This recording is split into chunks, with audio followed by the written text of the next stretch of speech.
adakah best practice mungkin yang sudah dilakukan teman-teman di jaringan ini perihal mendapat swaklola 3 yang spesifik untuk program implementasi TBC?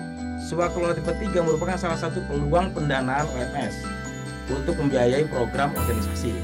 Apakah ada sanksi bagi Pemda yang tidak sama sekali mengalokasikan swaklola tipe 3? Nah, ini silakan.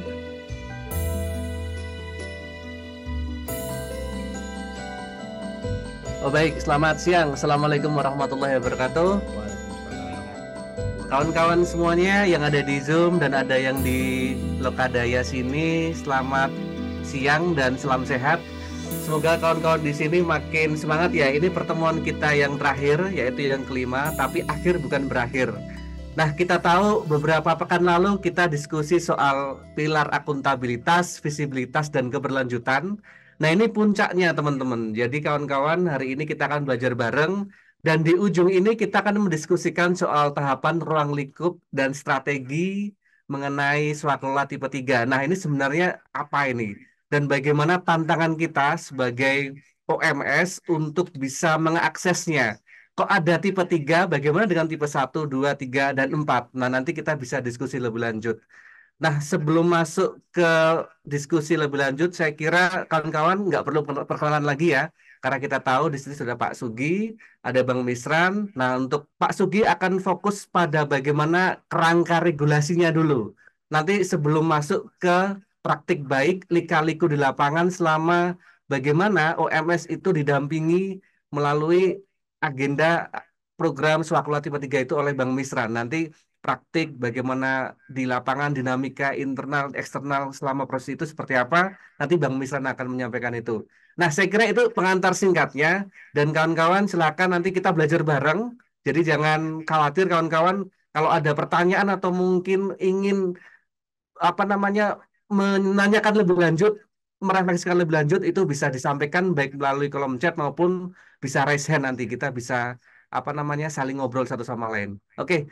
Berikutnya Pak Sugi, silakan Pak untuk menyampaikan materinya. Nanti kita diskusi interaktif aja Pak, tapi untuk memantik kawan-kawan supaya lebih semangat gitu. Oke, dan terima kasih pada Mas Roni ya sudah mengantarkan kita pada sesi kelima ya. Kelima tadi terakhir tapi bukan terakhir, artinya satu rangkaian akhir. Eh, Diskusi kita di awal memang saya yang mengawali ya dengan akuntabilitas, kemudian disusul oleh Bang Misran mengenai tema visibilitas dan juga keberlanjutan.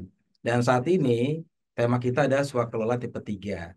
Dan tentu kenapa kami memilih tema swaklola tipe 3? Karena keterkaitan dengan keberlanjutan organisasi masyarakat sipil. Nah, karena kita lihat bahwa eh, pendanaan sudah semakin menurun dan juga kita perlu sumber-sumber pendanaan untuk melayani program dan layanan kepada masyarakat. Tentu teman-teman akan sangat membutuhkan informasi-informasi sebanyak-banyaknya tentang sumber pendanaan. Nah, salah satunya sebetulnya swaklola tipe 3. Apa itu swaklola tipe 3? Saya ada 6 poin ya yang saya akan bicarakan pada hari ini. Yang pertama regulasinya. Regulasinya itu bagaimana? Yang kedua, bagaimana sih cara mengadakan swaklola tipe 3 tuh? Nah, yang ketiga, tipenya seperti apa? Tipe swaklola tipe 3. Kemudian dan bagaimana artinya bagi organisasi masyarakat sipil. Yang keempat, kita akan belajar tentang aktor-aktor yang terlibat dalam swaklola tipe 3. Kemudian ada persyaratan, ruang lingkup, dan hal-hal yang perlu kita cermati. Nah, kita ke segmen awal, segmen pertama, yaitu landasan hukum swaklola tipe 3. Apa itu landasan hukum swaklola tipe 3? Kita ada 4 ya peraturan yang kita kenali untuk sebagai payung hukum swaklola tipe 3. Yang pertama, Perpres nomor 106 tahun 2007 tentang lembaga kebijakan kebijakan pengadaan barang dan jasa pemerintah. Gitu ya, Perpres. Loh, kok mulanya Perpres yang ada undang-undangnya? Karena undang-undangnya di atas itu undang-undang keuangan. Kemudian turun lagi ada undang-undang perencanaan nasional, itu tidak termasuk di dalam apa namanya hierarki yang di dalam peraturan yang LKPP ini. Jadi sebetulnya sudah langsung ke Perpresnya karena ini aturan teknis. Kemudian ada peraturan Presiden nomor 16 tahun 2018 tentang pengadaan barang dan jasa pemerintah. Kemudian lahir ada dua peraturan di bawahnya, yaitu Peraturan Lembaga Kebijakan Pengadaan Barang Jasa nomor 3 tahun 2021 tentang pedoman swakelola. Nah, ini swakelola nanti kita akan bicarakan lebih banyak di Peraturan nomor 3 tahun 2021. Dan satu lagi, ini tidak terlepas juga dari pengadaan barang dan jasa pemerintah, yaitu Peraturan nomor 1, Peraturan LKPP nomor 1 tahun 2021 tentang organisasi dan tata kerja lembaga kebijakan pengadaan barang dan jasa pemerintah. Namun pada hari ini kita akan fokus pada swakelola. Jadi swakelolanya kita merujuk pada peraturan LKPP nomor 3 tahun 2021. Apa itu swakelola? Kita lihat cara pengadaannya. Kita lihat cara pengadaan konsep pemerintah ya. Karena swakelola tipe 3 ini tentu saja sumber dananya dari pemerintah. Pemerintah artinya APBN. Kalau di tingkat nasional, kalau tingkat daerah artinya itu APBD, anggaran pendapatan dan belanja daerah. Kalau nasional itu anggaran pendapatan dan belanja nasional. Nah, cara pengadaannya ada dua. Satu melalui swakelola, yang kedua melalui penyedia. Jadi kalau melalui swakelola, maka cara memperoleh barang dan jasa dikerjakan sendiri oleh KLPD, itu berarti kementerian, lembaga, pemerintah daerah lain, ormas, atau kelompok masyarakat. Kalau melalui penyedia, maka sebetulnya itu sistem vendor biasa, yaitu pelaku usaha menyediakan barang dan jasa berdasarkan kontrak. Jadi tidak ada unsur swakelola di situ ya, tidak ada pengelolaan sendiri. Nah itu jadi ada dua mekanisme. Nah mekanisme yang mendukung atau yang diperbolehkan untuk organisasi masyarakat sipil itu yang swakelola. Mari kita lihat lagi slide berikutnya. Jadi ada 4 tipe swakelola di dalam peraturan LKPP ini. Ada tipe 1, tipe 2, tipe 3, tipe 4. Nah, tipe 1 direncanakan, dilaksanakan, dan diawasi oleh KLPD, penanggung jawab anggaran. Jadi KLPD sendiri yang melakukan perencanaan, pelaksanaan, dan pengawasan. Gitu ya. Jadi clear di sini ya, pemerintah sendiri, baik nasional maupun daerah. Yang kedua, tipe 2 itu direncanakan, diawasi oleh KLPD, penanggung jawab anggaran, dan dilaksanakan oleh KLPD pelaksana swakelola. Jadi yang merencanakan dan mengawasi KLPD, tapi dilaksanakannya bisa juga oleh KLPD sebagai pengelola. Jadi bisa sistemnya itu kerjasama ya antar KLPD seperti itu. Nah, tipe 3 ini tipe 3 yang kita bicarakan hari ini. Direncanakan, diawasi oleh KLPD. Tadi ya, KLPD itu kementerian, lembaga, pemerintah daerah, sebagai penanggung jawab anggaran, dan dilaksanakan oleh organisasi masyarakat, organisasi kemasyarakatan. Ya kita sebut di sini organisasi masyarakat sipil begitu ya. Karena dikenal dalam produk hukum kita itu tidak dikenal organisasi masyarakat sipil, tapi organisasi kemasyarakatan gitu. Jadi tipe 3 ini direncanakan dan diawasi oleh KLPD, tapi dilaksanakan oleh Ormas atau OMS gitu. Nah, tipe 4 ini direncanakan oleh KLPD sebagai penanggung jawab anggaran berdasarkan usulan kelompok masyarakat dan dilaksanakan serta diawasi oleh kelompok masyarakat. Tapi hari ini kita akan bahas lebih banyak ke tipe 3, kawan-kawan ya. Jadi tipe 4 mungkin nanti ya, Bang Misra. Mas Roni, tipe 4 nanti kita sampaikan juga, tapi sekarang tipe 3 dulu. Nanti teman-teman bisa request juga ya kira-kira apa yang perlu kita diskusikan lebih lanjut. Nah, melihat dari beberapa kebijakan yang ada, maka sebetulnya ada beberapa arti penting ya swakelola bagi tipe 3. Yang pertama, swakelola tipe 3 merupakan salah satu peluang pendanaan OMS untuk membiayai program organisasi.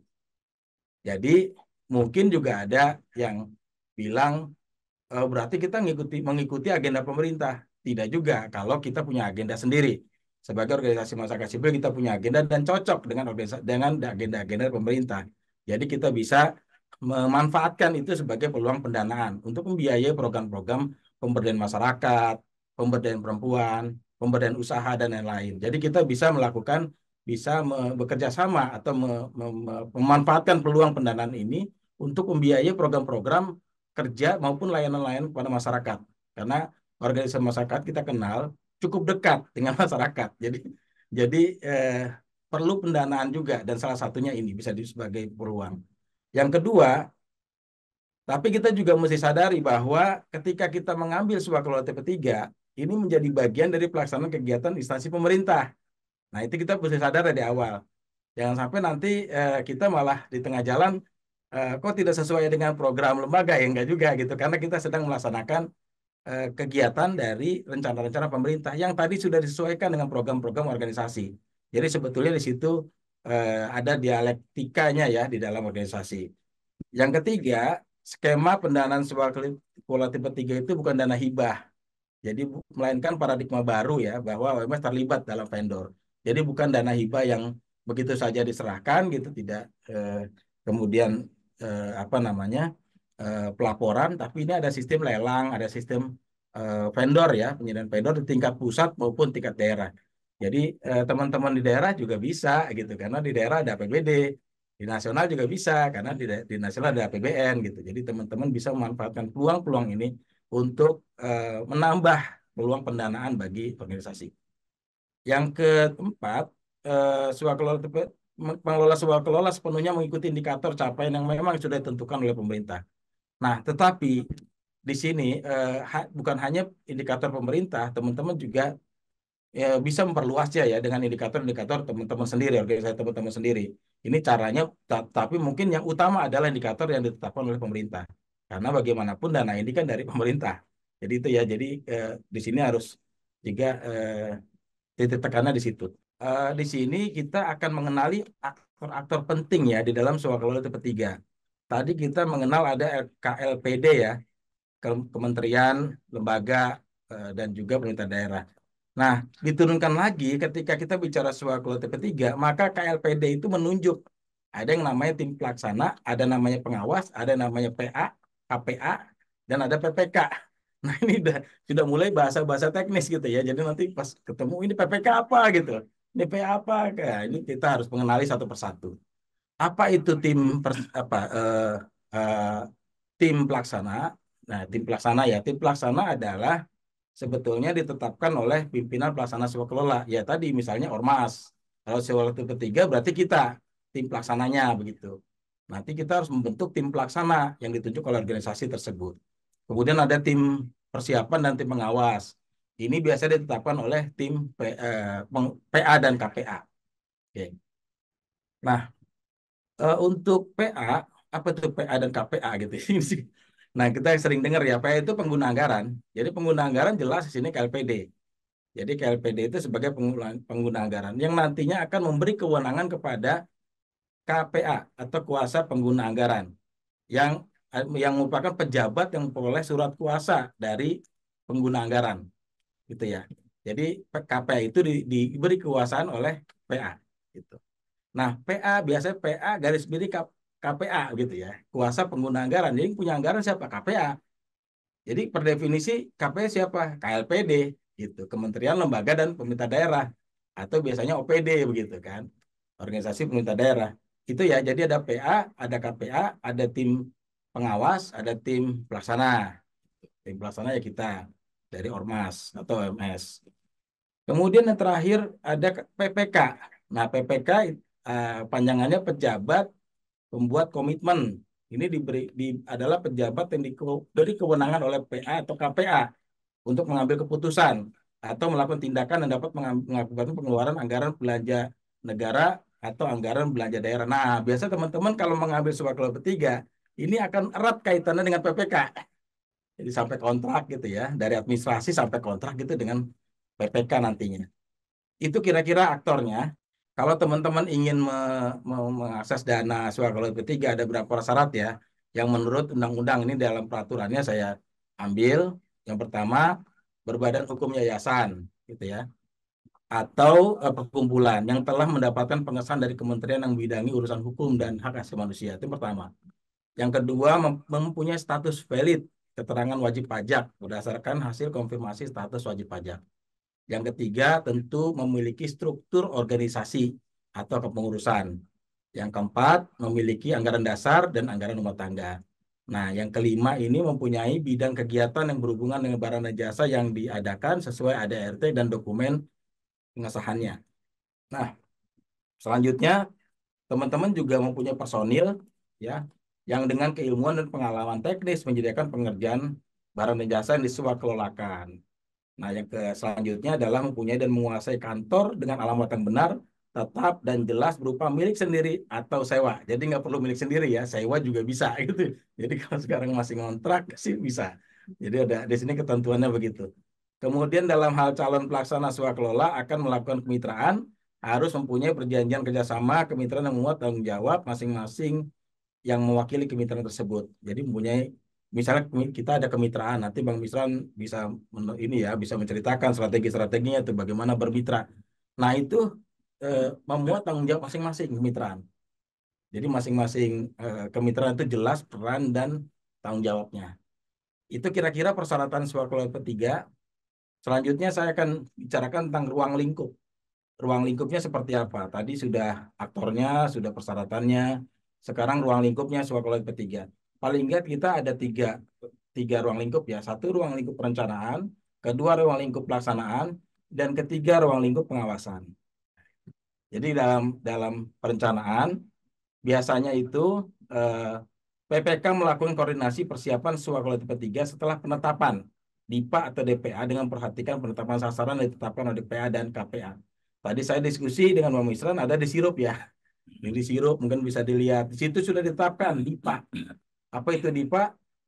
Daftar isian pengelolaan anggaran, pelaksanaan anggaran. Jadi di situ sudah ditetapkan gitu bahwa beberapa kegiatan-kegiatan akan dilaksanakan oleh pemerintah di situ dan ada semua di dalam website gitu ya, websitenya KPP. Nah, selanjutnya bagaimana? Selanjutnya adalah penetapan penyelenggara swakelola siapa.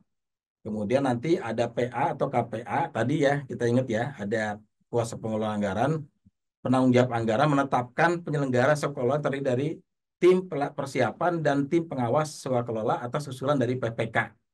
Jadi nanti ada dari penetapan penyelenggara KPK itu ada beberapa hal yang dipersiapkan.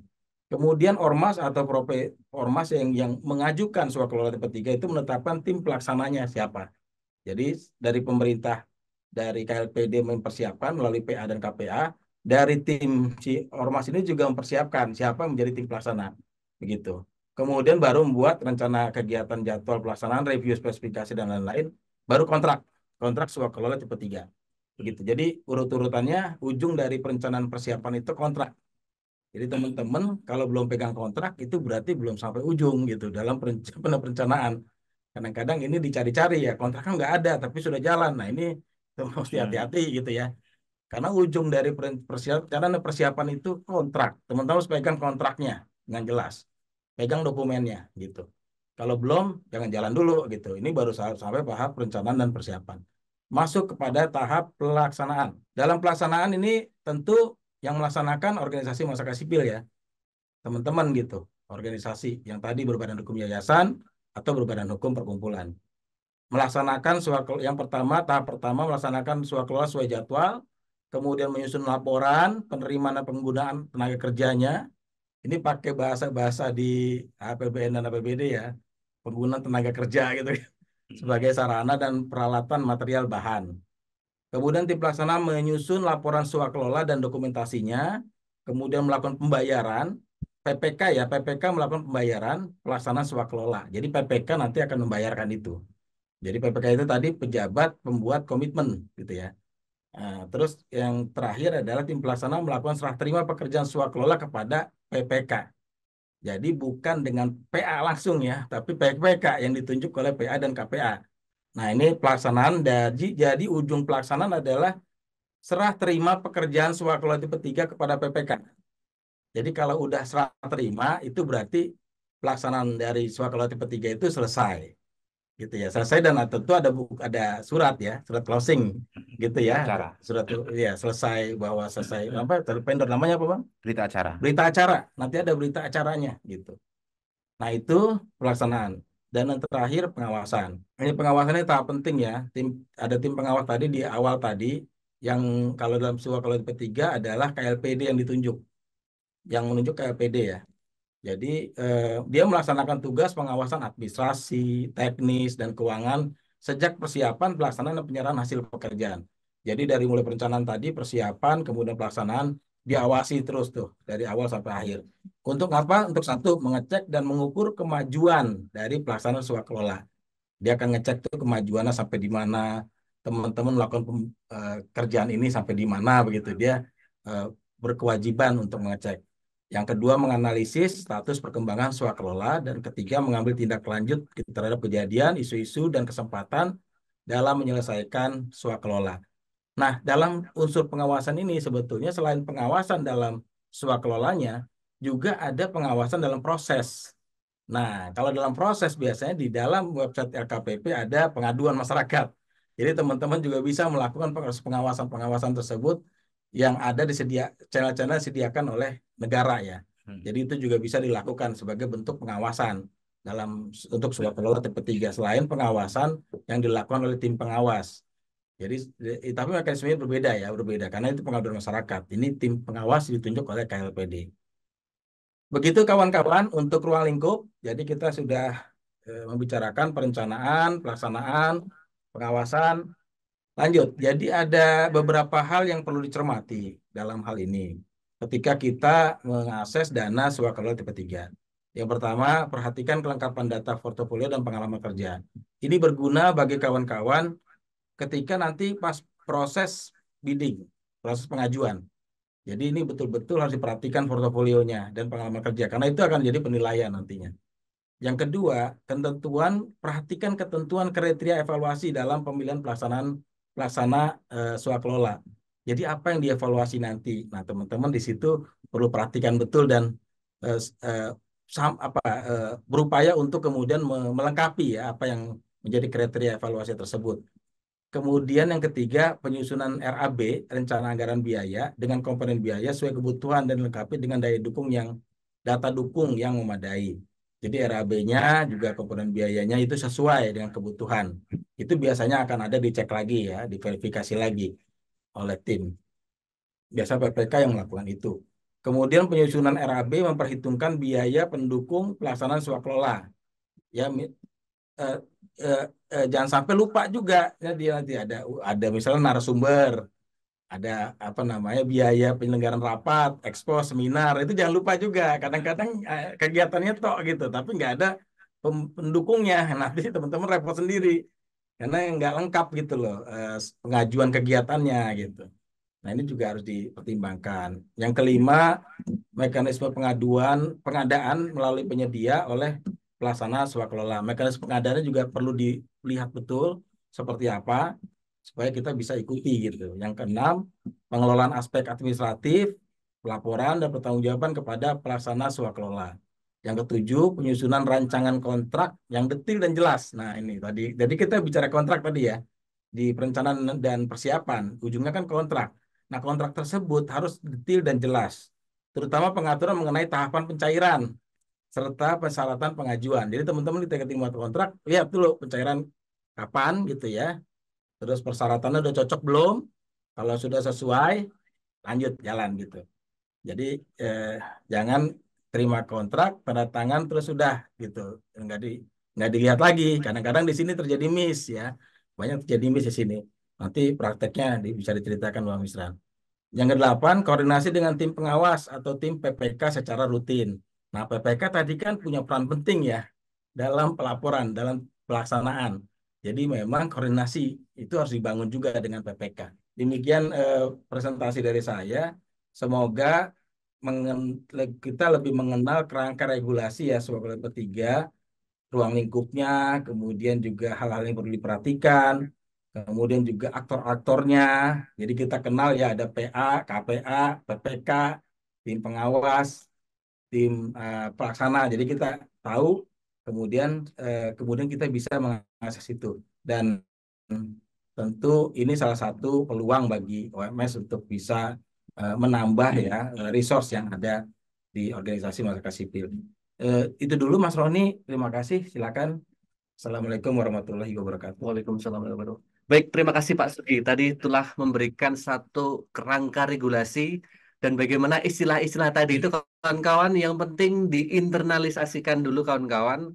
Nanti kita akan sedikit bergeser dari apa yang tadi secara konseptual, nah praktik baik dan kiat-kiat advokasinya, bagaimana kita mengaksesnya. Nah itu nanti Bang Misran akan menceritakan strategi di lapangan, lika-likunya bagaimana ketika kawan-kawan UMS itu mengakses Fakultas tipe 3.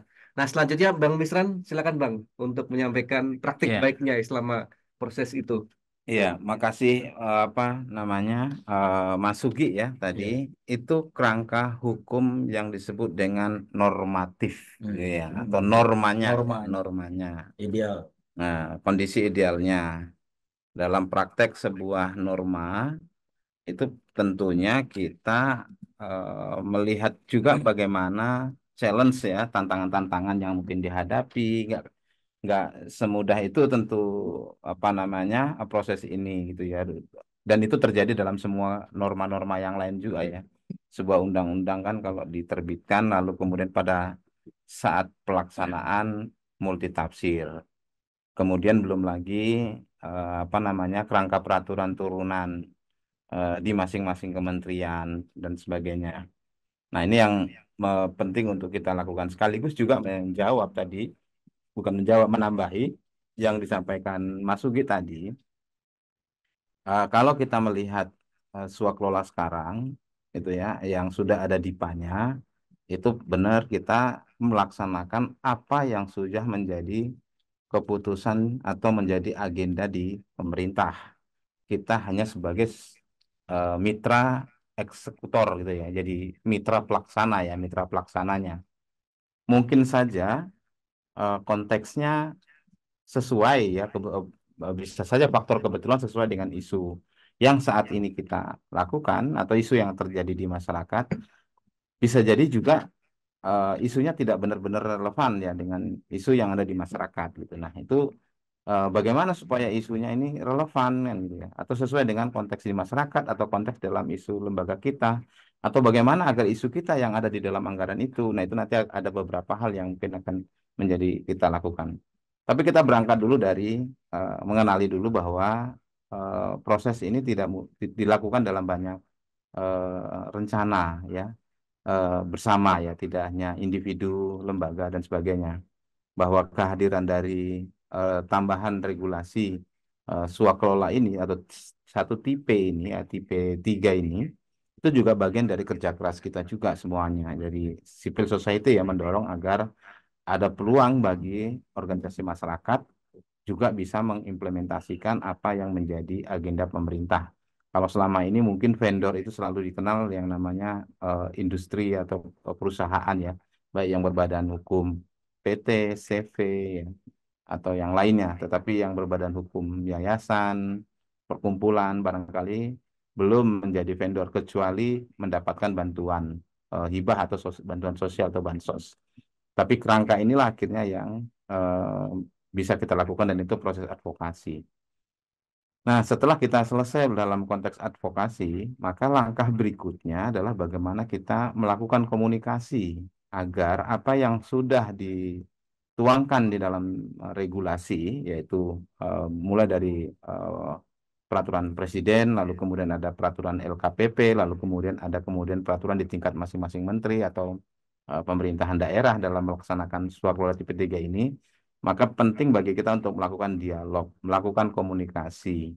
Nah, itu yang kita sebut dengan lobby. Nah, lobby ini bagian dari advokasi sebenarnya, tapi pendekatan yang kita gunakan adalah win-win ya. Beda dengan yang bentuk lain ya, yang advokasi dalam bentuk pressure dan sebagainya, biasanya civil society itu harus menang gitu. Kalau nggak menang, dia belum akan pulang, kira-kira begitu ya. Itu pada umumnya dikenal dengan advokat. Tapi lobby itu harus menghasilkan satu kesepakatan yang win-win gitu ya, yang bisa apa namanya diterima oleh pihak yang melakukan lobby dan pihak yang di lobby. Jadi kedua-duanya mendapatkan manfaat ya, bukan dalam keuntungan ya. Keuntungan bisa saja nanti konotasinya lain, tapi mendapatkan manfaat ya, manfaat untuk semua, kira-kira seperti itu. Ada beberapa cara kita yang bisa kita lakukan bagaimana upaya lobby itu dilakukan ya tentu tidak dengan satu cara ini beberapa praktek ya kalau tadi dikatakan Mas Roni bagaimana pengalaman selama ini nah kita mencoba untuk mencatat praktek-praktek yang sudah dilakukan dan mungkin juga bisa dieksplor terus ya mungkin ada strategi-strategi lain Eh, Pertama, ada yang membangun koalisi dengan organisasi-organisasi lain. Artinya, dalam proses lobby ini mungkin kalau sendirian tidak terlalu terdengar. Tapi kalau kolektif mungkin akan lebih didengar atau mungkin akan lebih diterima karena bisa jadi dampaknya yang akan luas dan sebagainya. Nah, ini banyak dilakukan. Misalnya, sekarang ini ada beberapa koalisi ya yang mencoba membangun apa namanya lobby bersama atau advokasi bersama untuk swakelola ini. Ada yang namanya Link LSM, ada yang namanya Lokadaya, ada yang namanya juga koalisi untuk penanggulangan HIV/AIDS. Itu koalisi-koalisi yang dibangun secara masif gitu. Dan masih banyak lagi koalisi-koalisi lain ya yang dibangun di Indonesia ini untuk isu ini ya, isu swap lola ini, termasuk koalisi jejaringnya Madani dan seperti itu, koalisi semua. Kemudian mengumpulkan banyak informasi ya untuk mempersiapkan laporan. Jadi kita nah ini tadi bisa saja berfungsi untuk mengadvokasi anggaran yang sudah ada bahwa kita harus melaksanakan, atau ini juga menjadi proses nantinya ketika eh, perencanaan itu sedang dilangsung atau dilakukan ya, belum diimplementasikan, sehingga isu-isu barangkali yang mungkin belum menjadi concern dari pemerintah atau baik di pusat maupun di daerah, karena ada evidence, ada bukti-bukti, ada dokumen-dokumen, laporan-laporan pendukung yang kuat dari kita.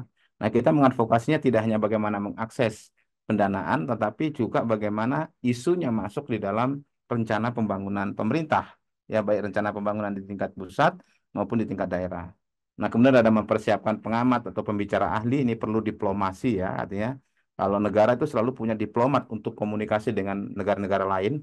Nah, barangkali kalau kita punya apa namanya tim, di mana ada tim yang kita persiapkan ini orang yang satu mungkin sebagai pengamat dalam arti mereka yang bisa melakukan analisa dan sebagainya, memahami tentang konteks anggaran pemerintah dan sebagainya, karena tidak semuanya kita punya keahlian menyeluruh ya. Dan kemudian yang paling penting juga ini kita biasanya menyiapkan orang yang ahli dalam komunikasi, yaitu diplomat kita ya, atau diplomasi ya. Jadi kita siapkan juru bicara lah, kira-kira begitu, untuk bagaimana dia bisa membangun relasi baik dengan pemerintah. Itu strategi yang bisa kita lakukan juga. Nah, kalau kemudian dia memusatkan diskusi pada isi kunci ya, atau fakta dan sebagainya ketika sudah bertemu ya, dan dibuktikan dengan bukti-bukti pendukung. Deh. Jangan eh, terbalik ya, malah kita yang diceramahi ketika kita bertemu gitu ya. Itu oleh karena itu perlu ada strategi ahli tadi itu. Nah, bagaimana kemudian mempengaruhi keputusan atau kebijakan yang dibuat karena lobby ini. Nah, caranya banyak, ada ngirim surat, ada ngirim email, ada kunjungan, ya, kemudian ada juga mungkin baik formal maupun informal. Ingat bahwa lobby ini tidak hanya selalu dilakukan dengan cara formal, ya artinya mengirim surat lalu minta audiensi dan kemudian bertemu. Tapi juga banyak ruang lain yang mungkin bisa digunakan untuk dimanfaatkan membangun lobby ini ya. Bisa mungkin salah satu yang pernah ya kita lakukan dan berhasil itu adalah dengan apa namanya mengundang dalam satu acara dan kemudian memberikan panggung untuk orang yang kita undang tersebut yang akan kita target sebagai mitra untuk swaklola ataupun untuk pendukung kita, dan kemudian dia akan memiliki punya interest gitu ya dengan event atau acara yang kita atau topik yang dibahas dalam acara tersebut, sehingga kemudian ada follow up komunikasi selanjutnya. Nah, advokasi ini dilakukan secara berjenjang, ada di tingkat pusat. Eh, Pertama, regulasi harus dimulai dari sini, itu pasti ya. Dan ini sudah dan sedang dilakukan, di mana kita di koalisi CSO ya di tingkat nasional mulai mengadvokasi adanya peraturan yang mengatur tentang perlu suak kelola IP3 sampai kemudian tingkat peraturan-peraturan pelaksananya. Dan perlu dicatat juga bahwa eh, syarat ya, kalau tadi yang sudah disampaikan Mas Sugi ya, ada syarat swaklola bagi ormas ya, ada dulunya ada 9 itu ya. Lalu kemudian karena kita punya melihat ada kesenjangan, ada gap, ada kelemahan kapasitas di tingkat CSO kita di daerah juga gitu. Lalu kemudian kita menurunkan ya standar atau syarat itu dari 9 menjadi 8. Salah satu yang belum masuk di situ adalah eh, syarat audit keuangan ya yang independen itu melalui akuntan publik itu ya. Meskipun itu sebenarnya bagian dari urgensi akuntabilitas yang dulu dilakukan oleh apa namanya di pembicaraan kita sebelumnya, Tapi karena kondisi real saat ini, CSO kita belum semuanya siap seperti itu, sehingga itu diturunkan atau di take down gitu ya. Tetapi menurut kita untuk menjaga akuntabilitas ke depan, syarat itu bisa saja akan dikembalikan gitu ya. Ketika melihat misalnya peluang korupsi, peluang apa namanya konsistensi kita dalam menjaga akuntabilitas itu terjadi, maka itu bisa dilanjutkan lagi. Nah, di samping bahwa di kementerian dan lembaga juga tersedia swaklola singkat advokasi sana. Nah, kemudian ini tidak hanya di tingkat nasional, tapi juga di tingkat provinsi ya. Ini bagaimana kita bisa mendorong ya agar ada percepatan untuk mengimplementasikan swaklola karena eh, banyak pemerintah di daerah, organisasi perangkat daerah atau disebut OPD, pertama belum memiliki informasi yang baik tentang adanya swaklola tipe 3 ini yang bisa dikerjasamakan dengan ormas. Yang kedua, kesadaran sudah tahu tapi tidak berminat gitu ya, kira-kira gitu ya dengan untuk membuka ruang ini bagi ormas. Mungkin faktornya banyak ya, ada faktor trust, ada faktor ketidakpercayaan, ada faktor alergi dan macam-macam sebagainya. Sehingga kita perlu membangun ini agar agar terjadi. Dan yang kemudian yang terakhir kita juga mengadvokasi di tingkat apa namanya sirup ini ya. Di sirup ini nanti kita akan lihat nanti setelah selesai presentasi kita akan coba lihat bagaimana melihat sirup ya. Tapi ini bukan nama lebaran, bukan berarti itu sirup merah ya. Marjan. Ini sistem informasi rencana umum pengadaan gitu ya. Jadi tadi disampaikan Mas Sugi gitu ya bahwa ketika sudah diketok palu ya APBN ataupun APBD, maka yang masuk kategori swakelola baik 1, 2, 3, 4 itu semuanya akan diinput ya oleh kementerian lembaga dan oleh OPD di data sirup ini yang dimiliki oleh LKPP ya, Lembaga Kebijakan Pengadaan Barang dan Jasa milik pemerintah. Tapi memang sayangnya belum semua OPD kami lihat ya dari cek data memasukkan ini gitu ya. Tapi kalau untuk kementerian dan lembaga di tingkat pusat pada umumnya sudah memasukkan semua sehingga kita bisa melacak dan melihat mana yang ada swaklola tipe 3-nya. Tapi di beberapa pemerintahan daerah pun ini sudah terjadi ya. Hanya beberapa sebagian saja yang masih belum dan itulah yang perlu kita advokasi tadi agar agar ada terjadi ya transparansi informasi publik ya terkait dengan anggaran dan anggaran pendapatan dan belanja daerah ini gitu ya. Dan kemudian kita akan melihat uangnya. Ini mungkin beberapa pendekatan kalau kita ingin melakukan advokasi ya, atau lobby agar swaklola baik di tingkat pusat maupun di tingkat daerah itu berjalan dengan baik gitu ya. Jadi kita bisa mudah mengakses. Pertama tentu ada agenda kita, advokasi kita di tingkat ya, ini political decision ya. Jadi pemangku-pemangku kebijakan penting harus ada komitmen politik seperti itu dan kemudian juga perlu ada inovasi gitu. Jadi kita menawarkan modeling dan sebagainya gitu ya. Jadi ini yang penting gitu ya. Ini bisa di langkah pertama kita bisa lakukan itu. Karena kalau tidak ada komitmen politik ya dari pemangku kepentingan utama, kalau di kementerian tentu menterinya, kalau di pemerintahan daerah mungkin gubernur, bupati, wali kota ya, atau kepala dinas ya, kepala dinas. Ini adalah decision maker semua ini ya gitu. Yang harus kita yakinkan dulu bahwa ini perlu dilakukan. Nah, setelah itu bisa, baru kemudian kita bisa membuat bagaimana perencanaan untuk keterlibatan dalam proses gitu ya, mulai membangun mekanisme, siapa yang akan melakukan apa, siapa yang melobi, siapa yang mengakses ke dinas mana gitu ya. Kita lakukan ini secara kolektif ya. Dan kemudian ketika itu sudah tersedia apa namanya swakelolanya sudah masuk di dalam DIPA tadi dan sudah bisa dicek di sirup gitu ya. Nah, kita lihat juga apa kita kawal lah bagaimana proses sampai penetapan dan kemudian sampai pada tingkat pelaksanaan. Dan setelah itu terakhir kita bisa melihat paket-paket mana yang kemudian tersedia di sirup itu yang potensi untuk kita akses sesuai dengan mungkin karakteristik lembaga, kerja lembaga atau isu yang ditangani oleh lembaga tersebut. Nah, proses ini tadi sudah dijelaskan panjang lebar oleh Pak Masugi ya sampai pada tingkat kontrak gitu ya. Ini area penting ya kalau kita melakukan advokasi sehingga kita tidak hanya menjadi eksekutor dari programnya saja, tapi isu kita juga harus masuk gitu ya, harus masuk di apa namanya di pemerintahan. Dan ini pertama tentu kita harus memberikan input ya, masukan penting ya. Tadi di awal kita sudah sebutkan perlu ada evidence base dan sebagainya gitu ya. Ini pada tahap musrembang tentunya, dari musrembang tingkat desa, tingkat kecamatan ya, kemudian pertemuan forum SKPD, itu kita kawal terus dan kita berikan input terus ya, baik formal maupun informal. Kalau kita diundang, ya bagus dalam musrembang itu sehingga kita bisa bersuara langsung atau menyampaikan langsung apa yang menjadi agenda masyarakat atau yang menjadi agenda programnya CSO yang kita menurut kita urgent. Tapi kalau kita nggak diundang dalam forum-forum musrembang, forum informal juga banyak. Kita bisa memberikan surat, kita bisa menyampaikan police brief ke pemerintahan di daerah, baik lewat Bapeda atau lewat OPD langsung, itu sangat mungkin ya. Nah, sampai kemudian nanti selesai proses itu kita kawal dan kemudian outputnya adalah paket sirup tadi, kembalinya akan ke situ. Nah, ini pengalaman. Sebenarnya ada banyak pengalamannya. Mungkin teman-teman nanti bisa lihat juga di beberapa apa namanya pembelajaran ya. Mungkin di websitenya Lokadaya, di websitenya Link LSM itu bisa dilihat nanti di situ apa namanya kita cukup aktif ya memberikan informasi bagaimana praktek-praktek swaklola selama ini.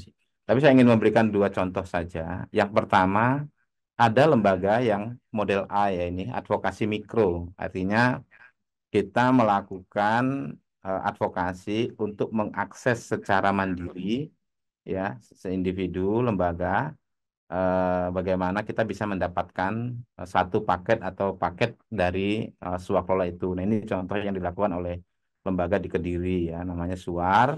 Dia mengadvokasi Bapeda agar Suar dijadikan atau menjadi mitra dari pemerintah di Kediri untuk melaksanakan paket programnya pemerintah yang masuk kategori swaklola tipe 3. Itu yaitu contoh individu. Ada yang mungkin ada advokasi yang sifatnya makro ya, jadi dia kolektif. Nah, ini ada beberapa ya.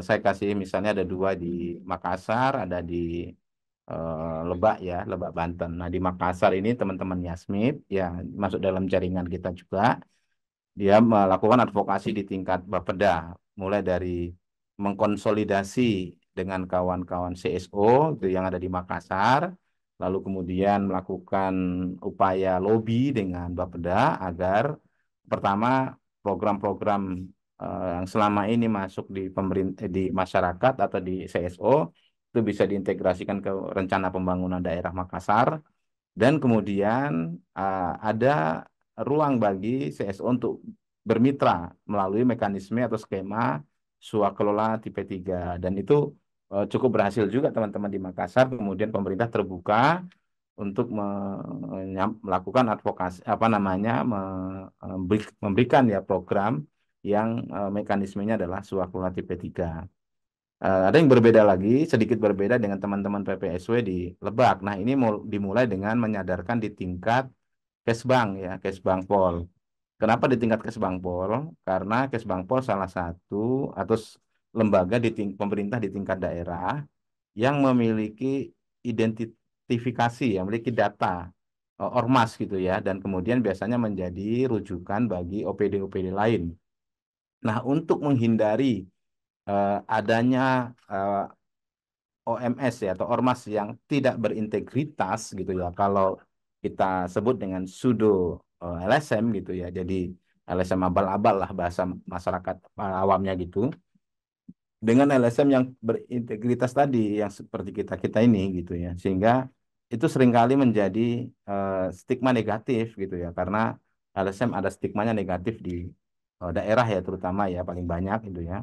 Nah, untuk mengklirkan tentang posisi ini, teman-teman PSW kerjasama dengan Kesbang dulu ya untuk mendata seluruh CSO yang ada atau OMS ormas yang ada di daerahnya, lalu kemudian membuat yang namanya studi ya, studi melalui survei indeks kinerja kapasitas organisasi ya, Lalu kemudian dari situ akan diketahui mana organisasi yang benar-benar melakukan layanan kepada masyarakat, yang benar-benar berintegritas.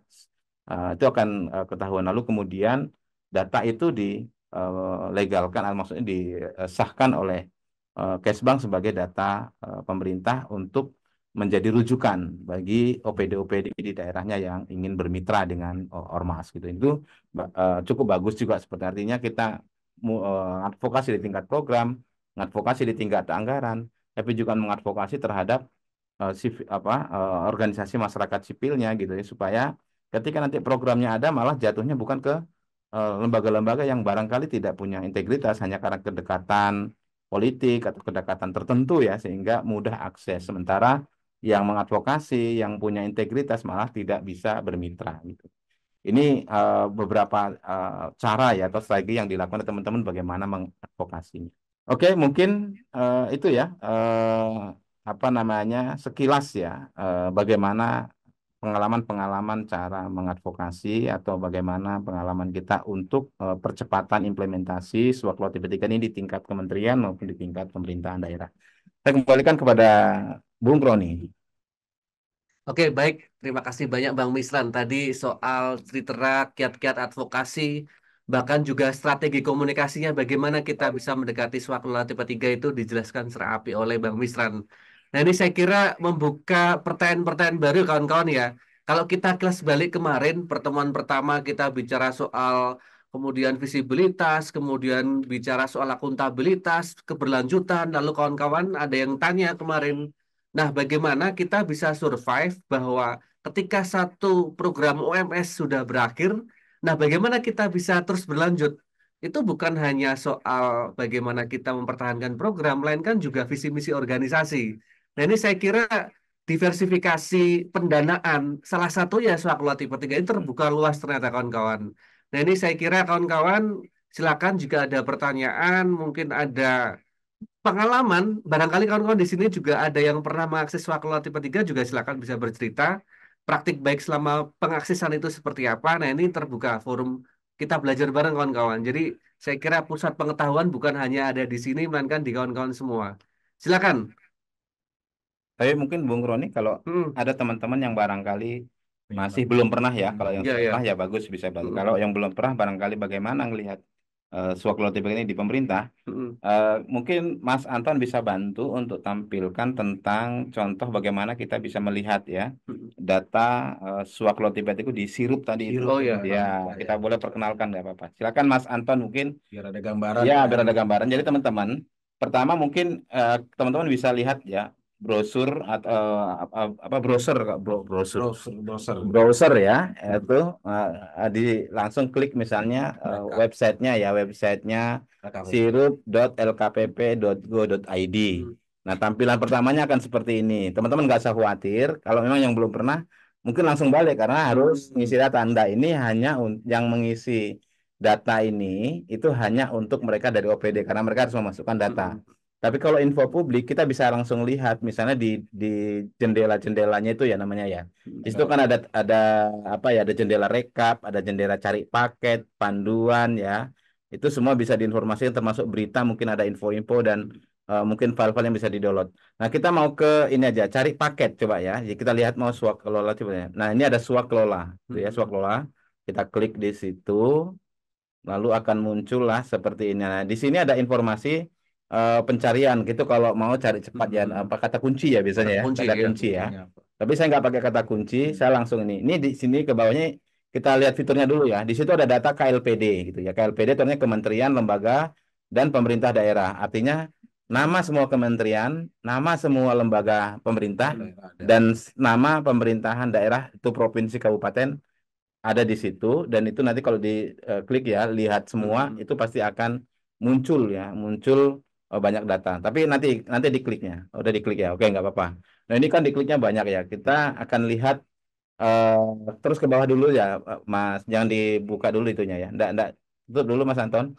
Nah, kemudian kita juga bisa lihat lokasinya. Di sini ada mau Swaklola 3 kalau tadi kita klik misalnya kementerian, lalu lokasinya di Aceh, ada nggak kementerian itu punya Swaklola 3 ketika di daerah kita, misalnya gitu ya. Itu bisa dilihat. Nah, ini tipenya. Kita mau khusus mau lihat tipe mana aja, ya. Tipe 1, tipe 2, tipe 3, tipe 4. Itu bisa lihat. Nah, sekarang mau kita coba saja nih Mas Anton.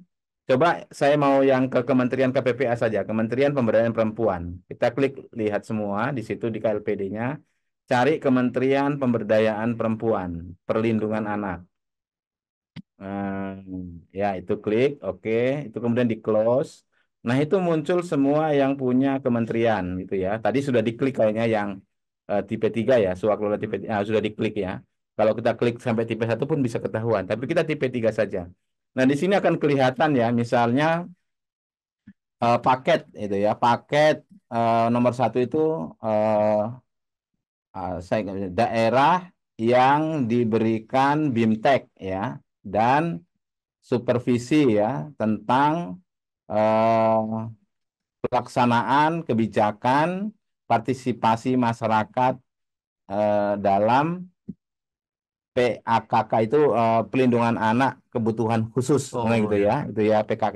Jadi istilah-istilah pun banyak kali nanti di konten PKK. PKK itu perlindungan anak kebutuhan khusus gitu ya. Jadi itu programnya ada di situ. Jadi judul programnya. Lalu kemudian kita lihat pagunya itu terlihat di situ ya. Berapa itu? 140 160 juta gitu ya. Iya, 160 Bang. 160 ya, maklum ini matanya agak rabun. Nah, kemudian tipenya clear ya. Ini karena tipe 3 yang kita klik Iya. tadi, jadi semua di situ tipe 3. Nah, kalau teman-teman nanti mau lihat yang tipe 1 juga bisa, tapi nanti. Lalu kemudian ini pemilihan, artinya pemilihan ini launchingnya, jadi mulai bidding gitu. Nah, ini Februari 2024 ya. Ya. Itu artinya sekarang itu sudah proses bidding. Nah, kebetulan saya mengikuti kemarin itu minggu lalu itu KPPA sudah launching gitu. Jadi dia sudah mengundang karena data sudah ada.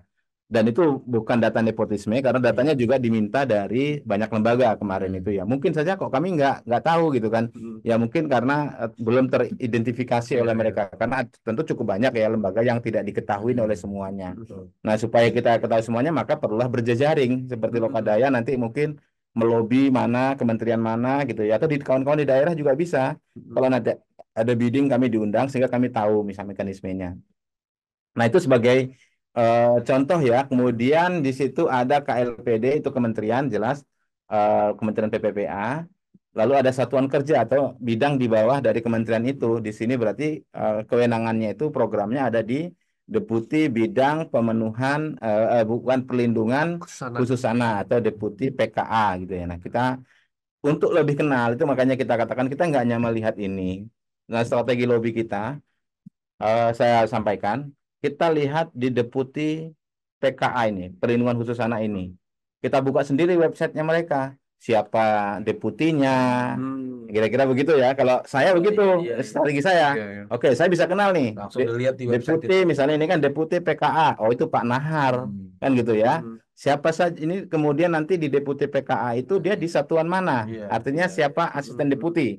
Kalau di kementerian begitu, mungkin kalau di Bappenas siapa direkturnya, itu ya. Setelah deputi ada direktur, supaya kita bisa langsung komunikasi dengan dia. Kita nggak ngirim suratnya ke menteri, karena udah urusan tadi kan ya pengguna kuasa anggaran gitu ya. Jadi kita, iya, jadi kita kenalin gitu ya. Mungkin itu yang paling penting. Jadi kalau misalnya ini nanti deputinya kan Pak Nahar, saya sebutkan apa itu deputinya. Nah ini berada di asdep mana gitu. Ini asdepnya asdep PKK gitu ya. PKK itu perlindungan khusus anak berkebutuhan khusus gitu ya. Oh saya tahu nih siapa nih Ibu Ciput orangnya di situ. Nah saya ingin tinggal membangun kapan audiensi dengan Ibu Ciput gitu. Jadi nggak audiensi ke menteri lagi. Nah, kira-kira begitu ya untuk mengenalin ini. Karena udah ditunjuk. Iya, kita nggak jangan menunggu ya, jangan menunggu karena itu tadi kalau kita menunggu Februari kok kita bisa saja kelewat. Atau mungkin mereka tidak sifatnya biddingnya itu bidding terbuka terbatas bisa jadi gitu ya. Mungkin diumumkan tapi sudah ada yang diundang. Ya diundangnya juga bukan nepotisme kalau saya lihat ya, mulai terbuka ya. Artinya ada data. Saya termasuk yang memberikan data siapa-siapa yang diundang kemarin di dalam launching yang di Februari kemarin itu misalnya gitu ya. Itu ya teman-teman salah satu cara. Tapi kalau yang ini kan kalau sudah berlaksana ya. Untuk 2025 bagaimana? Kita bisa saja kawal dari sekarang isunya kita masukkan supaya nanti isu misalnya kita punya isu apa ini? Isu pemberdayaan masyarakat apa namanya keluarga pesisir misalnya. Nggak pernah ada di pemerintahan. Ini kita advokasi. Nanti mungkin pemerintah akan muncul program itu. Masuk di DIPA Nah, gitu. nggak masuk di DIPA. Ketika di DIPA kita kawal, jangan dibiarin. Iya. Bagaimana yang kita usulkan itu dilaksanakan oleh kita yang di wilayah itu. Mm. Nah, kira-kira jangan nanti menjelang apa pemilu lagi ini baru muncul Muncul. digunakan Iya. untuk agenda kampanye pemilu lagi kan kira-kira begitu kan. Nah, oke itu ya contoh Iya. teman-teman bisa dibuka-buka lagi bagaimana mengenali apa namanya sirup gitu ya. Ya. Oke, makasih banget Bang Misran. Nah, ini saya kira sudah ada satu pertanyaan dari kawan kita, Muhammad Saiful Rizal. Halo, selamat siang Bang. Mohon izin bertanya. Yuk, silakan Bang. Adakah best practice mungkin yang sudah dilakukan teman-teman di jaringan ini perihal mendapat kelola tiga yang spesifik untuk program implementasi TBC? Gitu Bang. Makasih banyak Bang. Oke, baik. Mungkin bisa direspon terlebih dahulu Bang Misran atau Bang Sugi. Iya, Silakan Bang. saya begitu ditanya langsung coba saya searching gitu ya seketika. Saya melihat ada praktek yang dilakukan oleh Yayasan KNCV. Ya. Oke, CV ya. Nah, KNCV ada kenal lembaga itu? Donor. Hah? Nah, KNCV ini yang memfasilitasi untuk akses swak lola tipe 3 dalam mendukung kegiatan pendampingan pasien TB. Nah, saya lihat ada prakteknya sudah ada sama si apanya ya KNCV mungkin bisa dilihat. Tetapi kalau saya sendiri memang belum pernah. Tapi selain TB, untuk yang HIV/AIDS itu yang banyak ya untuk HIV/AIDS ya. Memang ini ada kemiripan basisnya di swak lola tipe 3-nya ini ada di bawah Kementerian Kesehatan, Nasional. ya di nasional ya, dan di daerah juga di bawah Dinas Kesehatan. Nah, kalau untuk HIV sudah Mas, tapi kalau untuk TB saya belum punya pengalaman langsung. Kalau untuk yang HIV kita punya pengalaman di 10 kota ya, 10 kota bersama dengan konsil ini ya, ketika dengan konsil kerjasama dengan UNS untuk mengadvokasi dan beberapa sudah mulai berhasil seperti di Makassar, ada di Bali dan di Semarang, ada di apa ya, itu ada 10 kota ya yang diadvokasi. Tapi dalam melihat suak kelola ini ketika pengalaman kami mengadvokasi untuk yang HIV, kita jangan berbasisnya hanya HIV itu isu kesehatan. Iya. Sehingga kita hanya mengasankan bahwa swak lola tipe 3-nya pasti ada di Dinas Kesehatan. Tidak, ini konteksnya adalah kolektif bahwa isu HIV juga masalah ekonomi, juga masalah stigmanisasi, juga masalah penerimaan sosial dan lain sebagainya. Sehingga bisa jadi swak lola tipe 3-nya bisa kita dorong seperti kemarin kan soal ekonomi. Dia apa namanya? Pemberdayaan ekonomi survival HIV gitu ya. Nah, itu bisa dengan dinas koperasi atau dan lainnya gitu. Jadi pengalaman kami masih ada di HIV ya salah satunya ya. Oke, makasih. Saya kira poinnya adalah kita bisa melintasi antar disiplin ya. Jadi tidak hanya melihat HIV atau TBC itu pada perspektif kesehatan, melainkan juga dampak sosial, ekonomi. Yeah. Nah, ini bagian penting untuk kita OMS itu untuk melihat satu isu itu saling berkelindan satu sama lain. Nah, ini saya kira poin menarik dari Bang Misran. Bang Misran, nah silakan kawan-kawan ini terbuka untuk pertanyaan ataupun refleksi kawan-kawan. Atau mungkin kawan-kawan ingin tadi ketika melihat dan menghayati presentasi dari Bang Misran, Pak Sugi, ada poin-poin yang ingin ditanyakan lebih lanjut, silakan ini terbuka loh kawan-kawan. Silakan, yuk. Assalamualaikum warahmatullahi wabarakatuh. Selamat sore. Yang pertama, ketika saya menyimak materi ini, saya teringat itu dengan program nasional, yaitu program PNPM. Itu PNPM Generasi Sehat Cerdas. Saya memang sebagai fasilitator kabupaten. Model yang ini persis seperti itu. Dalam arti memang, tapi pelaksanaannya bukan OMS. Saya secara personal dikontrak oleh pemerintah. Dan tugas saya memang setiap bulan itu berhubungan dengan teman-teman di kuasa pengguna anggaran KPA, ke KPPN dan sebagainya untuk ngurus itu. Itu saya sangat familiar tentang itu, tetapi konteksnya kan bukan kami pelaksana. Kami hanya tenaga yang dikontrak, bukan sebagai organisasi masyarakat sipil.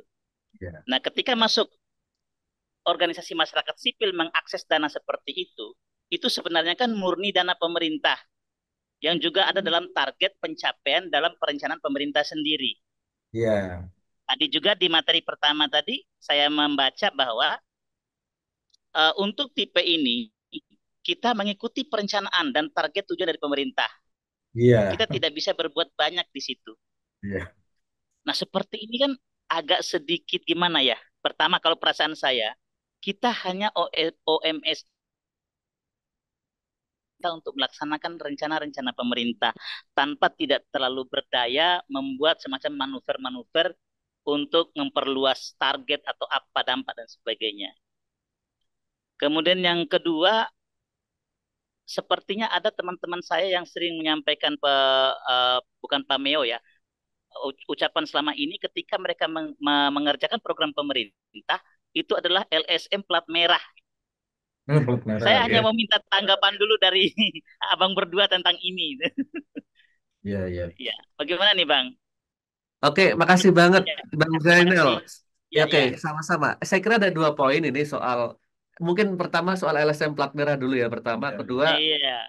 kita itu tadi yang disampaikan oleh Bang Zainal soal individu yang di-hire tadi, sehingga tidak ada satu bentuk apa yang namanya itu taring kita untuk Iya. terus memberikan masukan-masukan sebagai ke pemerintah. Nah, saya kira Bang Misran untuk menyampaikannya. Mas Sugi dulu tadi saya.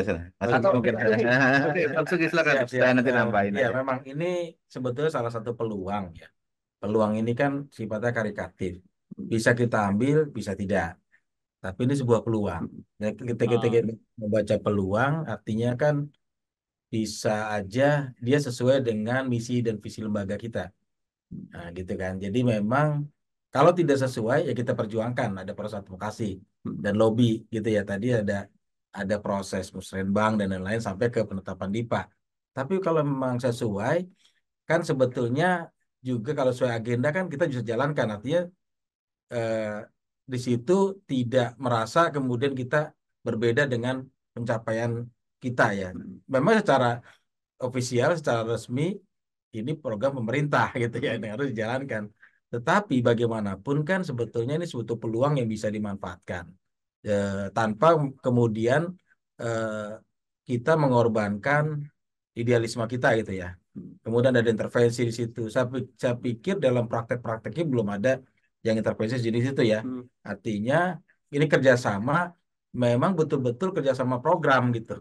Jadi tidak ada di situ penekanan gitu ya, penekanan. Yang ada soal administratif, soal pengawasan juga dalam bentuk pengawasan kegiatan, perkembangan kegiatan juga administratif seperti laporan kegiatan itu menurut saya wajar.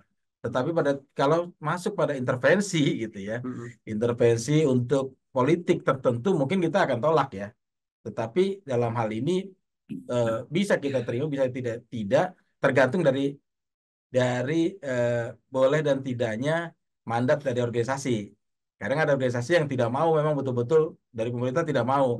Nah itu ada juga. Jadi kita hormati juga, itu juga kehormatan ya. Kemudian ada juga yang tidak mau dari perusahaan, oke juga. Tapi ini peluang-peluang yang bisa kita manfaatkan, kita apa namanya kita manfaatkan untuk kepentingan masyarakat. Jadi saya pikir eh, selama dia tidak mengorbankan ya visi dan misi organisasi dan juga sesuai, saya pikir oke gitu ya. Dan teman-teman juga bisa milih sebetulnya kan, bisa oke juga bisa enggak gitu. Jadi tergantung dari keputusan dari organisasi masyarakat sipil yang punya karakter, kita kan punya karakter nilai ya, yang memang kita perjuangkan. Dan itu bedanya kita dengan pseudo LSM tadi yang dibilang Bang Misran tadi. Kalau pseudo LSM udah pasti nih, semua persyaratan masih lengkap. Makanya tadi saya lihat persyaratannya sebetulnya pseudo LSM mungkin juga bisa masuk. Jadi kita juga masih ada resiko nih Bang Jainal ya. Pseudo LSM itu bisa mengakses dana swaklola tipe 3. Sangat bisa. Karena persyaratannya formal sekali. Yang kita belum di situ adalah bagaimana jejak track record atau referensi gitu. Belum ada di situ. Betul tidak organisasi ini betul-betul mengusung nilai-nilai ideologi demokratis, partisipatif segala macam ya. Kita belum melihat sampai situ. Ini baru persyaratan formil dan ini bisa mudah sekali dimasuki ya oleh organisasi-organisasi yang sudo tadi gitu. Karena persyaratannya ofisial sekali menurut saya gitu. Begitu Bang Jaina pendapat saya, mungkin Bang Wisra sisi lain ya. Oke, silakan Bang Mislan untuk memberikan tambahan. Ya, yang pertama adalah soal dana pemerintah dulu. Mm-mm. Tidak ada yang haram dengan dana pemerintah, Iya, iya. karena itu adalah dananya masyarakat. Nah, dana pemerintah ini untuk mendukung keberlanjutan demokrasi Hmm. di Indonesia, dan itu diakui secara undang-undang. Nah, keberlanjutan demokrasi itu harus hidup yang namanya 3 pilar. Pilar pemerintah, gitu ya, pilar masyarakat, Ya. ya civil society, Betul. dan pilar bisnis. Hmm. Nah, apakah pilar selama ini pilar masyarakat? Siapa yang mendapatkan dukungan untuk terus hidup?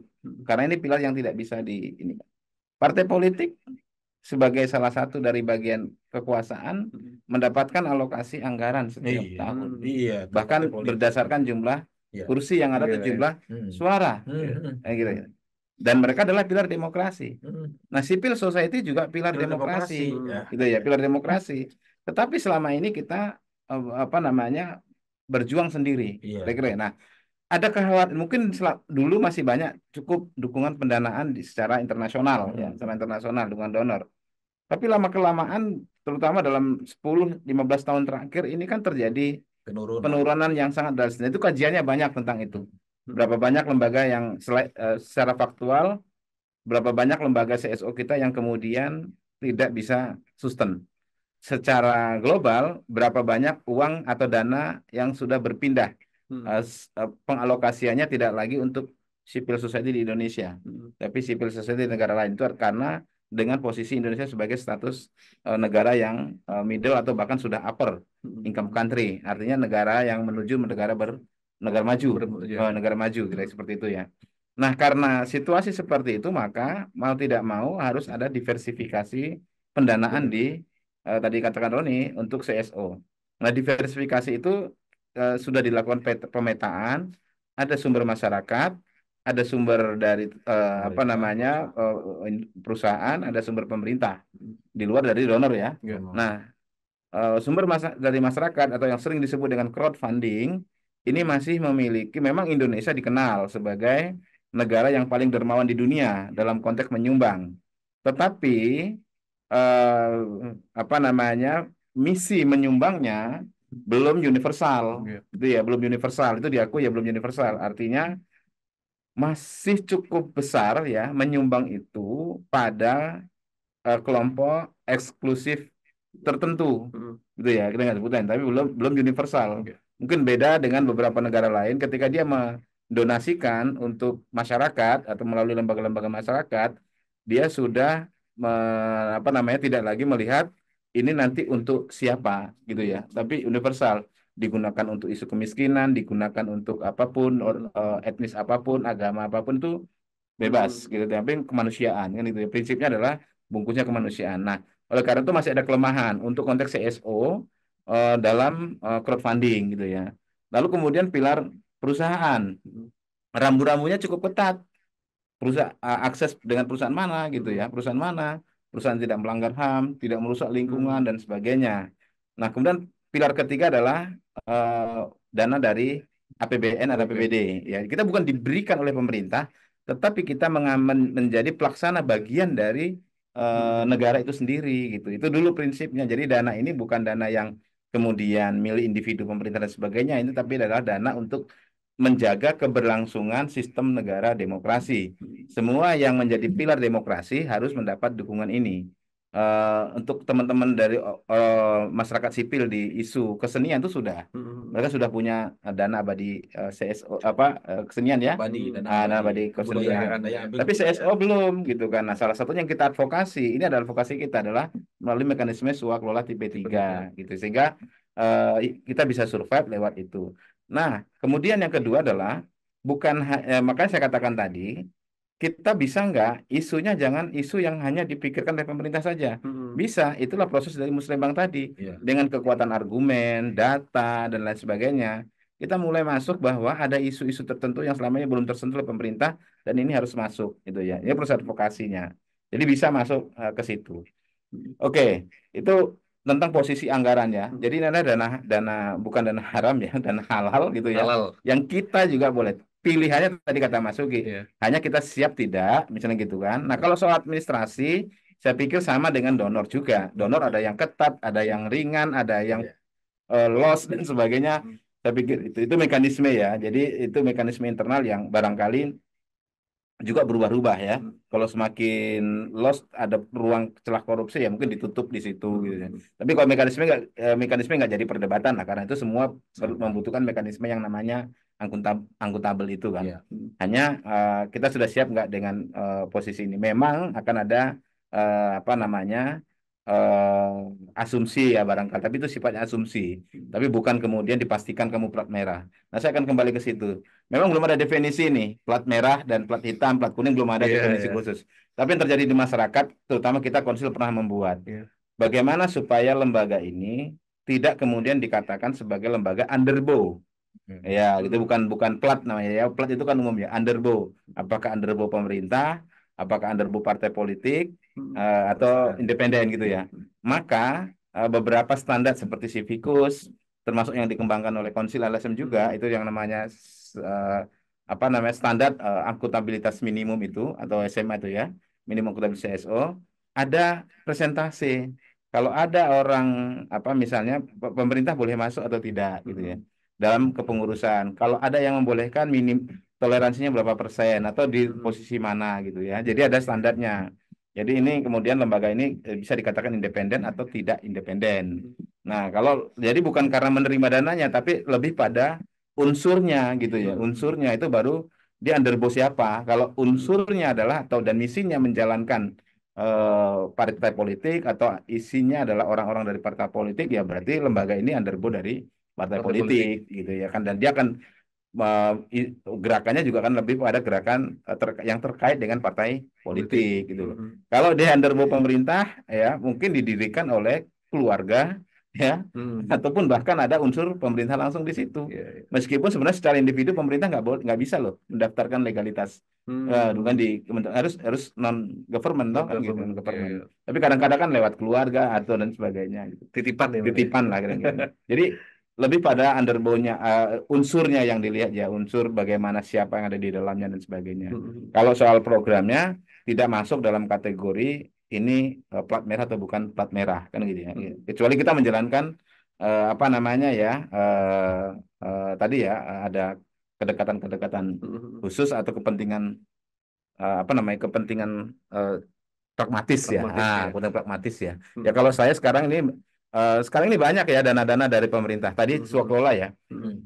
Di Kementerian Hukum dan HAM juga ada. Dan itu diakses oleh banyak lembaga CSO juga. Dan itu bukan kemudian mengubah identitas lembaga itu menjadi plat merah. Di Kumham itu dana untuk organisasi bantuan hukum. Itu juga APBN. Tapi skemanya bukan swakelola. Skemanya adalah dana bantuan hukum. Jadi hanya untuk melayani lembaga yang melakukan pendampingan terhadap orang miskin yang membutuhkan akses hukum, akses legal gitu ya. Itu seperti itu. Jadi APBN atau APBD juga bagian dari yang bisa kita gunakan sebagai apa namanya pelaksanaan dari program yang kita miliki. Intinya begitu. Oke, terima kasih Bang Misran. Dan saya kira Bang Zainal ini terbuka ya, artinya bahwa ini bentuk dari diversifikasi pendanaan. Artinya ketika kita mengakses itu bukan berarti sama dengan plat merah, kemudian kita menjadi apa namanya bagian dari pemerintah dan atau pengelolanya saja. Tapi saya kira yang disampaikan Pak Sugi Bang Misran tadi, kita punya upaya negosiasi. Kita bisa mengupayakan bahwa relasi kita mungkin tadi ada pilar pemerintah, swasta, kemudian OMS. Nah, posisi kita bisa setara. Nah, ini mungkin nanti bisa bercerita lebih lanjut ketika mengadvokasi secara interpersonal mungkin Bang Wisran, Pak Sugi. Ini kan seringkali kalau di lapangan pemerintah dan OMS itu kan masih ada gap gitu, ada kesenjangan. Nah, nanti barangkali bisa bercerita soal itu.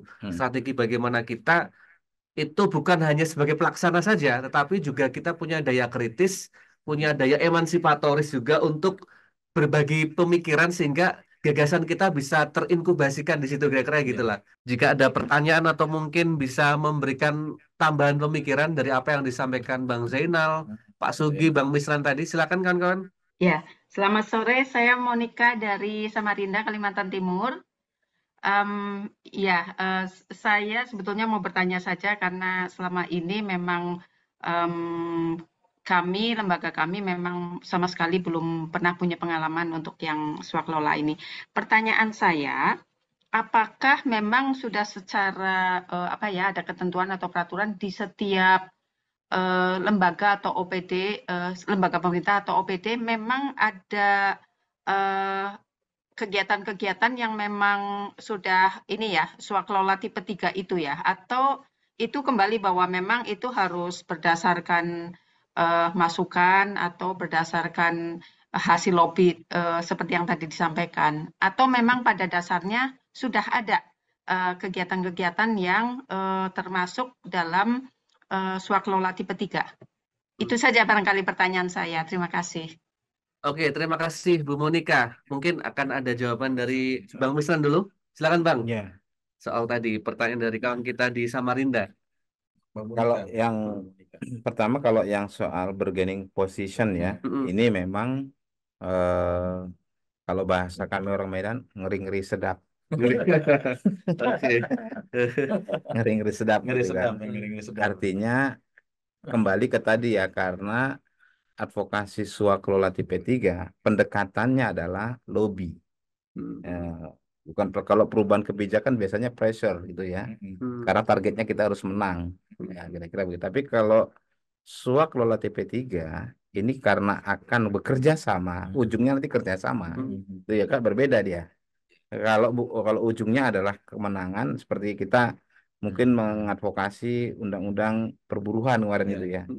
Wah, ini kalau ini berhasil buruh menang. Sehingga ada pressure yang sangat kuat kan gitu kan, sangat kuat, maka semakin banyak massa kan gitu kan, atau semakin kencang pressure mungkin internasional dan sebagainya, media, ini pemerintah menjadi tersudutkan kira-kira begitu, atau mau tidak mau dipaksa kan gitu, sehingga keluarlah itu. Nah, itu kemenangan.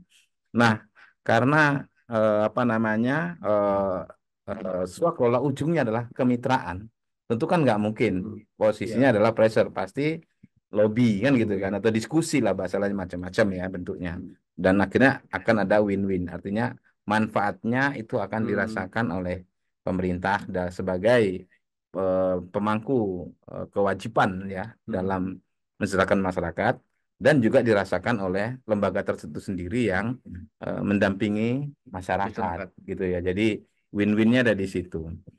Nah, dalam konteks bargaining position dalam artian bagaimana kita tidak terjebak dalam permainan dalam tanda kutip pemerintah yang sebagiannya masih korup. Saya katakan sebagian karena memang masih ada, tapi juga kami punya pengalaman beberapa pemerintah yang cukup akuntabel dan transparan. Saya ketika di Medan sejak 2018 sudah pernah juga menjalankan program kerjasama melalui skema swakelola ketiga. Dan tahun kemarin 2023 saya juga memfasilitasi satu lembaga untuk menjalankan satu kegiatan program dengan Kementerian PPPA untuk swakelola ketiga.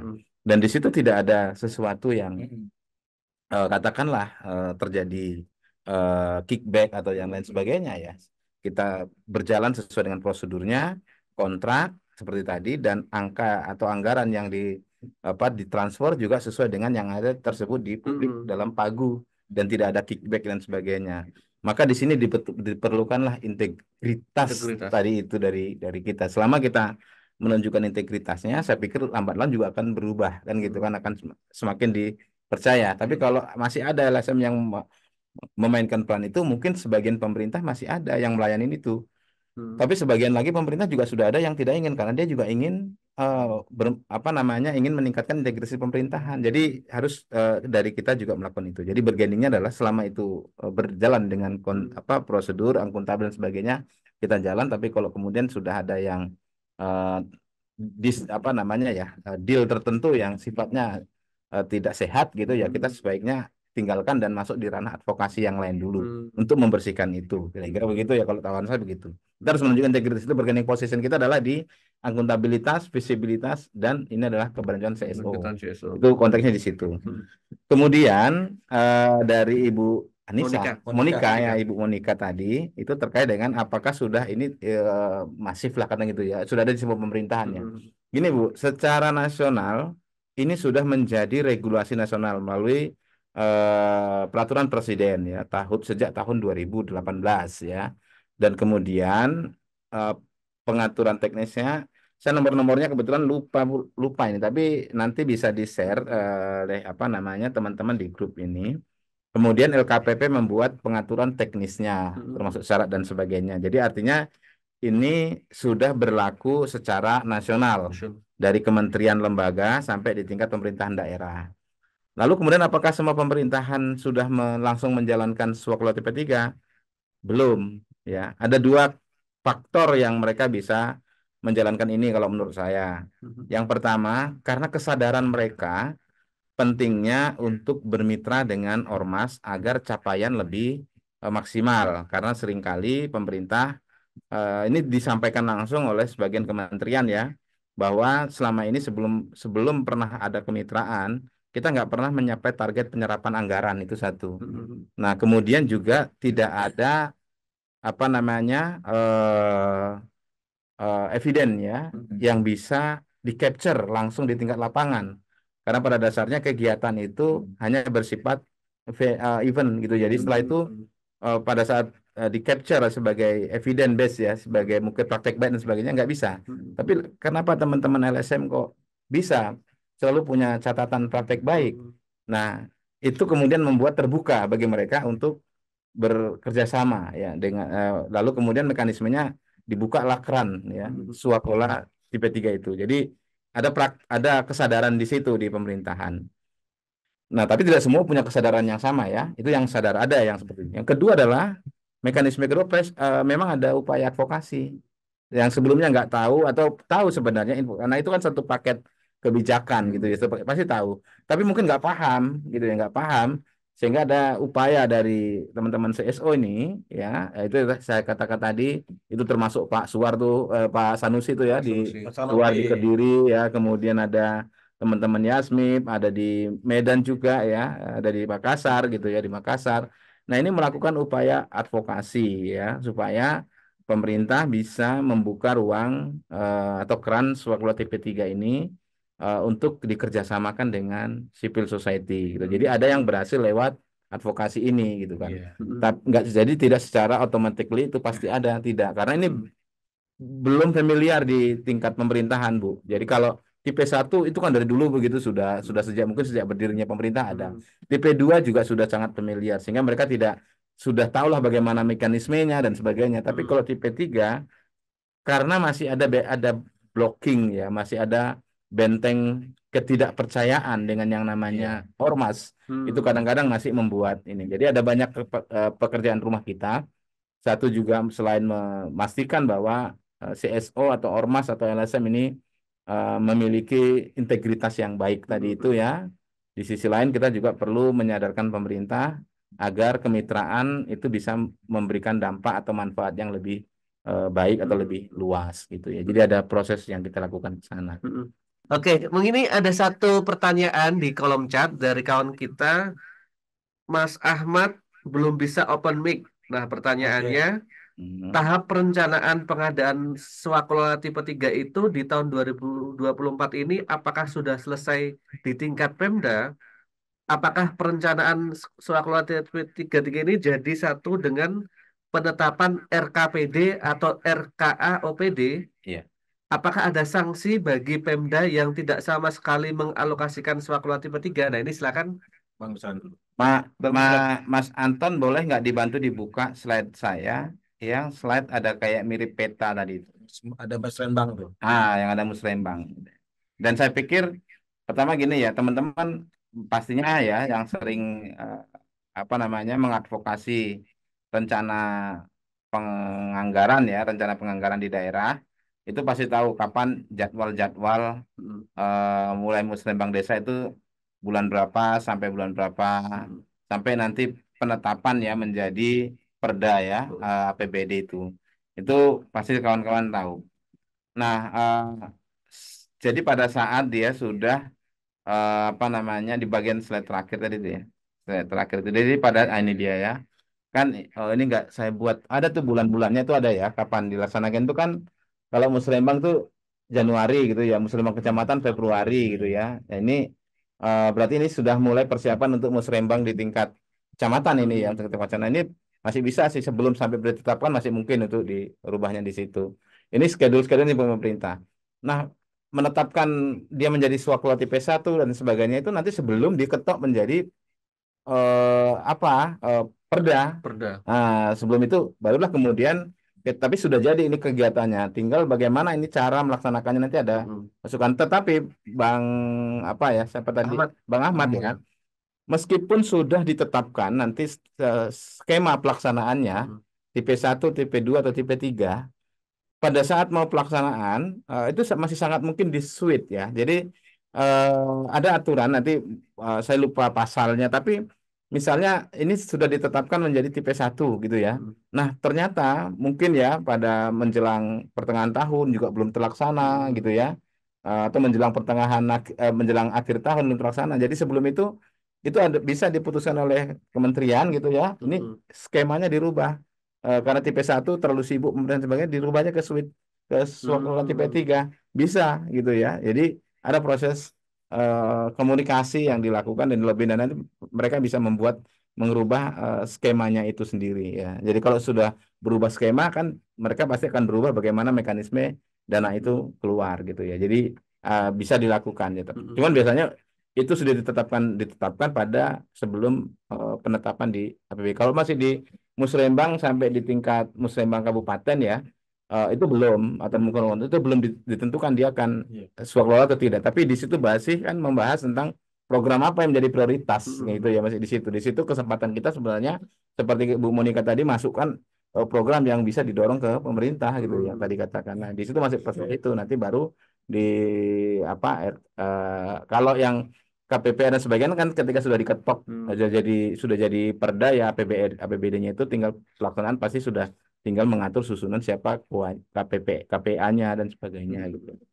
Tapi prosesnya di situ Mas. Dan kalaupun sudah ditetapkan masih mungkin untuk di switch ya. Soal ini Bang, soal sanksi bagi Pemda yang tidak sama sekali Nggak ada sanksi karena dari ketentuan ini tidak ada bentuknya apa pilihan gitu ya kepada Pemda. Yang jadi sanksi kalau tidak dilaksanakan gitu ya. Ya kali jadi Pemda itu mau melaksanakan menggunakan tipe 1, tipe 2, tipe 3 itu pilihannya dari pemerintahan masing-masing. Apalagi aturannya pusat itu kan memberikan mekanisme peraturan itu ya peraturan kalau tipe 1 ini tipe 2 ini tipe 3 ini. Nah, Pemda akan memilih yang mana ya itu tergantung dari masing-masing Pemdanya. Hanya saja kemudian kembali pada moral ya. Lebih ke moral ya. Pemerintah pusat itu biasanya menganjurkan agar ada perimbangan pelaksanaan karena selama ini minim penyerapan apa itu kan dievaluasi ya kan gitu ya. Seperti Kementerian PPA itu kan evaluasi. Kenapa penyerapan ini tidak setiap tahunnya tidak pernah maksimal gitu kan? Itu kan karena kalau apa namanya justifikasinya Pak terlalu padat kegiatan dan sebagainya. Kenapa tidak digunakan skema lain gitu loh? Gitu.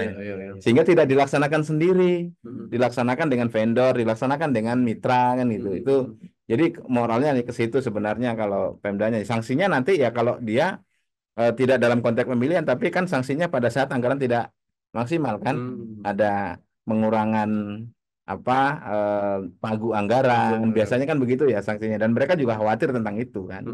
Sebelum kita masuk ke sesi terakhir ada closing statement dulu dari tadi kan awal Pak Sugi tadi Bang Misran dulu silakan nanti kemudian Pak Sugi silakan Bang. Ya terima kasih yang sebagai closing bahwa CSO memang harus mendiversifikasi sumber pendanaannya sehingga kita bisa sustainability dalam melakukan layanan mengawal layanan terhadap masyarakat dan kemudian tetap menjadi pilar demokrasi karena ketika kita tidak melakukan diversifikasi maka kita juga mungkin akan tidak survive ya ketika kita tidak survive persoalannya bukan individu-individu kita sebagai aktivis tapi adalah persoalannya adalah pengawalan terhadap satu pilar demokrasi itu akan hilang jembatan selama ini kita sebagai jembatan masyarakat dan sebagainya ya bahkan menjadi penolong pertama bahkan ya beberapa lembaga itu malah penolong pertama yang ada di dekat dengan masyarakat sebelum kehadiran negara gitu ya. Oleh karena itu jangan jangan pernah kita mengabaikan agenda-agenda yang selama ini sudah dilakukan itu. Hanya saja untuk bisa mengakses salah satu diversifikasi adalah lewat anggaran pemerintah. Nah, hanya kita perlu mempersiapkan agar tetap menjadi lembaga yang berintegritas tadi. Jangan sampai kemudian karena kita mengakses lembaga pemerintah lalu kemudian integritasnya pun digadaikan gitu ya. Itu saja mungkin. Terima kasih atas waktunya sore ini berdiskusi dengan teman-teman. Ya, Saya kembalikan ke Mas Roni. Assalamualaikum warahmatullahi wabarakatuh. Waalaikumsalam. Terima kasih Bang Misran. Silakan Pak Sugi, closing statement-nya. Ya, oke. Yang pertama memang kita harus yakin bahwa anggaran negara itu anggaran kita gitu ya. Jadi karena negara itu adalah kita gitu. Lain pemerintah ya. Pemerintah itu penyelenggara administrasi gitu. Jadi negara itu ya pemerintah, rakyat, dan stakeholder lainnya gitu. Jadi ketika anggaran itu memang dialokasikan buat kita ya nggak apa-apa juga ya, jadi itu halal gitu. Itu makanya namanya bukan anggaran pendapatan belanja pemerintah, tapi anggaran dan pendapatan belanja negara. Belanja pemerintah gitu ya. Nah, yang kedua kita juga membuka peluang-peluang karena diversifikasi tidak hanya swakelola. Nanti kita juga perlu advokasi yang lebih besar lagi, misalnya dana abadi OMS. Ini baru awalan lah kita mengenalkan swakelola tipe 3. Semoga bisa diadvokasikan dan ini bisa jalan dulu yang udah ada. Nanti yang belum kita tetap perjuangkan.